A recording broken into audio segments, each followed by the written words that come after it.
एक विद्यार्थी ने एक सड़क के किसी स्थान से होकर जाती हुई कारों की संख्या नोट की और उन्हें नीचे दी हुई सारणी के रूप में व्यक्त किया।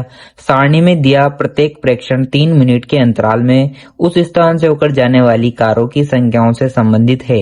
ऐसे 100 अंतरालों पर प्रेक्षण लिए गए इन आंकड़ों का बहुलक ज्ञात कीजिए। तो हमें क्या दिया हुआ है, कारों की संख्या दे रखी है 0 से 10, 10 से 20, 20 से 30, 30 से 40, 40 से 50, 50 से 60, 60 से 70, 70 से 80 और बारंबारता दे रखी है हमें 7, 14, 13, 12, 20, 11, 15, 8। हमें निकालना है बहुलक। बहुलक निकालने के पहले हमें बहुलक का फॉर्मूला याद होना चाहिए। तो बहुलक का फॉर्मूला होता है L plus कोष्टक F1 minus F0 बटा 2F1 minus F0 minus F2 गुणा H। ये हमारा होता है बहुलक का फॉर्मूला। अब F1 जो है होती है वो बारंबारता है। इस बारंबारता में से जो सबसे बड़ी बारंबारता है वो होती है हमारी F1। तो सबसे बड़ी बारंबारता है हमारी 20, 20 है हमारी F1। F1 के ऊपर वाली होती है F0 और F1 के नीचे वाली होती है F2। और F1 का जो वर्ग अंतराल होता है उसमें जो निम्न सीमा होती है वो होती है हमारी L। तो निम्न सीमा यहाँ पर है 40, तो L बराबर है 40।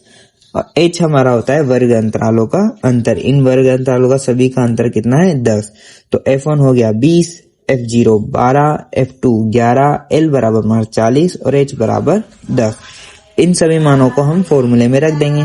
तो 40 प्लस कोष्टक F1 हमारा है 20 माइनस F0 है हमारा 12 बटा 2 गुणा F1 है 20 माइनस F0 12 माइनस F2 11 गुणा H हमारा 10 है। तो 40 प्लस 20 में से 12 जाएंगे 8 बचेंगे बटा 20 को 2 से गुणा किया 40 माइनस और माइनस प्लस तो 12 और 11 को जोड़ेंगे तो 23 गुणा 10।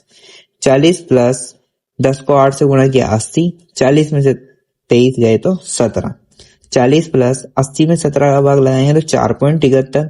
तो इन दोनों को जोड़ेंगे तो क्या आ जाएगा 44.71। यानी बहुलक हमारा क्या आ जाएगा 44.71।